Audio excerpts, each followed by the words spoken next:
乌军再次锁定俄后方，4架苏34被击毁，乌克兰飞行员直面死亡。俄再次发动大规模袭击，乌军 F-16飞行员连击7架合击。泽连斯基授予乌克兰英雄称号。我们一个个来看。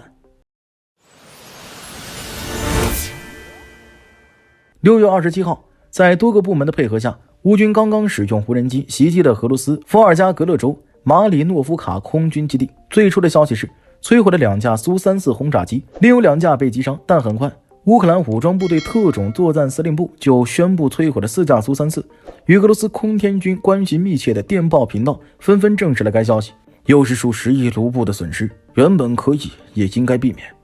该对此负责的不只是乌克兰人，我们这边该处理的人也有很多。再这样下去，这种事还是会不断发生。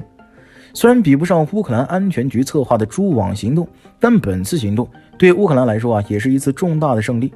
对俄军来说则是一次巨大损失。在俄乌战争中，苏34是对乌军地面部队威胁最大的俄军飞机，其投掷的滑翔制导炸弹威力极大。尽管乌军宣称在电子干扰下其命中率已下降到了不到 6%， 但依然引起了北约高度的关注。俄罗斯军工业有能力生产出足够的滑翔制导套件，为俄军前线战术航空兵提供足够的弹药。国防快报报道称，北约已经成功测试了对抗俄罗斯滑翔制导炸弹的新装备，预计到今年年底前就会提供给乌克兰军队，增强前线乌军的防空能力。国防快报没有透露这种新装备的具体信息，不知道是电子干扰还是直接硬杀伤，但据悉不仅可以对付俄军的滑翔制导炸弹，也可以对付无人机等俄军武器。顺便一提，在蛛网行动中，俄空天军将自己剩下的远程轰炸机，包括图160、图 9MS 和图 2M3， 全部调到了远离乌克兰边境的地区。诸如图 9MS 就被全部集中到了远东阿穆尔州谢雷舍沃区的乌克兰卡空军基地，距离乌克兰边境足有12400公里，要飞行23个小时才能够向乌克兰发射导弹。这也是俄军在近期空袭中很少发射各类远程空射巡航导弹的主因。此举不仅大幅减轻了乌克兰的防空压力，即便是不参加对乌克兰的空袭行动，为了防止遭遇攻击，这些远程轰炸机也要不断地在各个基地之间频繁转移，严重加剧了俄军远程轰炸机的磨损和寿命消耗。蛛网行动太成功了，当然成功不只是这些渗透行动，还有数不尽的飞行员英雄。罗斯蒂斯拉夫拉扎连科中校，乌克兰空军著名的第299战术航空旅副旅长，苏25攻击机飞行员。他不是飞行员的一员，他是飞行员中的传奇。了解这场战争的朋友应该知道，因为前线密集的防空火力，俄乌两军的低空战机，不管是苏25攻击机还是各种武装直升机，都十分危险。现在偶尔还能看到苏25在前线附近活动，包括卡52在内的武职则几乎已经完全消失。就是在这种情况下，代号雷霆的拉扎连科中校执行了超过400次战斗任务，这完全是一个奇迹。他的战友们很多人都已经牺牲在了这场保卫乌克兰的战争中。就在这种极为困难危险的环境里，拉扎连科中校做出了自己的人生选择，从战前的战斗机飞行员变成了战争中的攻击机飞行员，变成真正意义上的天空武器，是整个第299战术航空旅的灵魂人物。作战中常担任领航任务，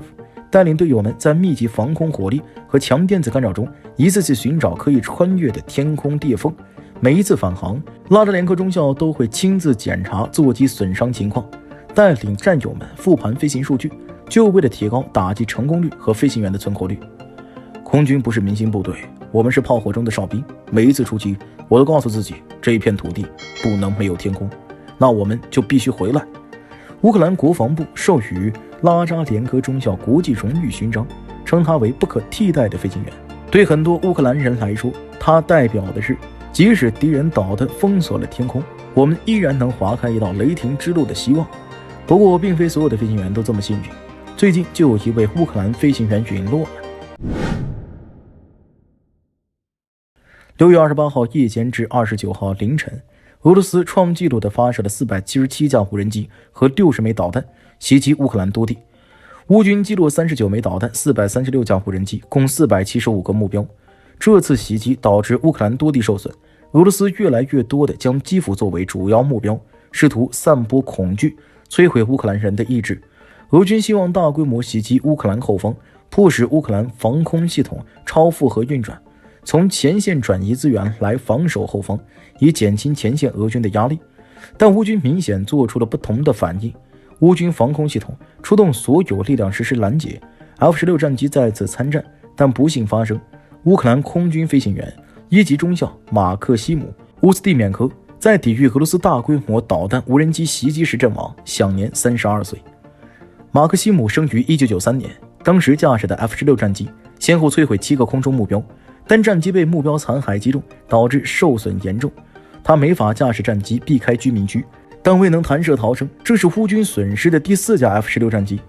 俄乌开战之初，由于两国空军力量对比的巨大差距，一般认为俄空联军可牢牢掌控制空权。但由于美军空勤体系对乌军的支援，以及乌防空部队的威胁，使得俄军很难像之前在叙利亚战场那样狂轰滥炸，反倒自身折损不少。直到使用滑翔制导炸弹以及更多精确制导武器后，俄军航空兵的损失率才大为下降。可纵使如此，俄军航空兵也难以深入乌军控制区展开空战或组织空袭，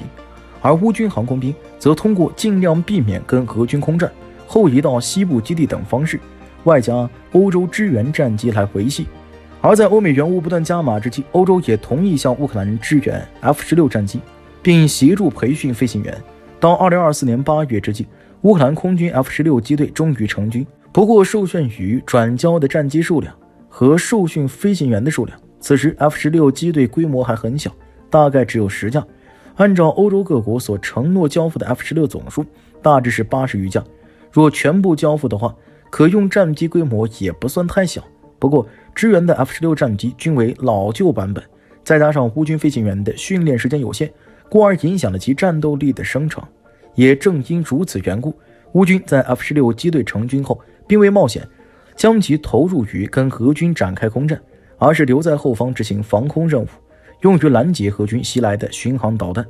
但在 F-16战机刚成军后的首次战斗因此出现折损。第一架乌军 F-16战机的损失出现在2024年8月26号，飞行员阿列克谢·梅斯中校死亡。乌军 F-16在后方的防空实战同样带有练兵性质，在有初步操作经验后，便也派出少量战机前出执行游动作战任务，以对地支援为主，兼带空战配置，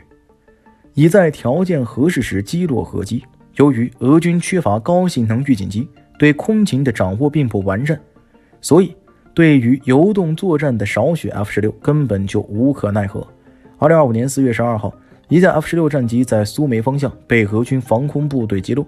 飞行员帕维尔·伊万诺夫少将阵亡，这是乌军损失的第2架 F-16。值得注意的是，在6月7号，俄军在库尔斯克损失了一架苏35战机。因为在苏梅库尔斯克方向有乌军的 F-16战机参战，所以大概率被 F-16首杀。而随着俄军对乌克兰后方的无人机加导弹混合打击力度的加强，大部分 F-16依旧在执行防空任务。5月16号，一架 F-16战机在执行防空任务时折损，飞行员跳伞逃生，这是乌军承认损失的第3架 F-16。而1个多月后的6月29号凌晨，俄军又对乌克兰后方发动了大规模的混合打击，也就是开头提到的袭击。乌军起飞 F-16战机进行拦截，在这次拦截作战中，乌军损失了第4架 F-16战机。本次损失的 F-16战机接连击落了7个空中目标，但在击落最后一个目标后，战机受损并急速下坠，飞行员马克西姆·乌斯季缅科中校未能及时弹射，最终机毁人亡。因此，乌军目前损失的4架 F-16战机中，有3架都是在执行防空任务中损失的，2架是在拦截无人机的作战中被无人机爆炸波及损伤。在这里需要注意的是，拦截无人机的任务看似简单，但实际是夜间作战居多。俄军对无人机进行改进后，战斗部进一步大增，这导致乌军战机在抵近打爆俄军无人机后，自己也容易被波及到。乌军损失的第3架、第4架 F-16基本都是因此而损失的。在6月30号，泽连斯基签署法令，追授马克西姆·乌斯蒂缅科乌克兰英雄称号。好了，俄乌战事就说到这儿了，我是大兵，我们下期节目再见。